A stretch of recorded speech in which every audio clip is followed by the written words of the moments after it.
चला चला स्टोरी सांगायला खूपच उशीर झाला, कारण की 2-3 दिवस तर व्हिडिओ आलाच नाही. मुलं इतका त्रास देतात की कधी-कधी जमत नाही, आणि मुलांनी त्रास दिला नाही तर आई कसली, हा पण प्रश्न पडतो. तर जाऊ दे, आजपासून स्टार्ट करते स्टोरी सांगायला.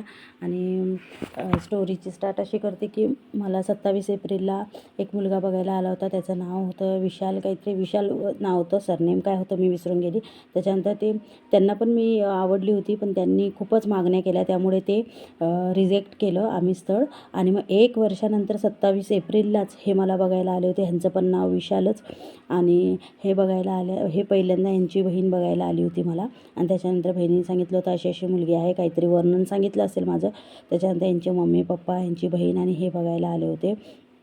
तर बघितल्यानंतर हे मध्येच बघून गेले, आणि त्याच्यानंतर ना 5-6 महिन्यांनी म्हणजे घेतल्यानंतर काही निर्णय सांगितलाच नाही मला, म्हणजे घरच्यांना.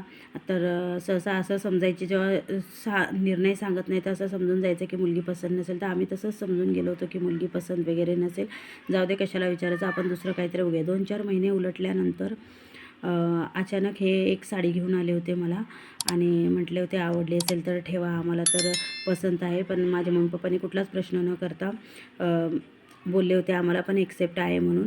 आणि त्याच्यानंतर मग माझं फिक्स झालं होतं. अर्धी स्टोरी पुढच्या ब्लॉगमध्ये.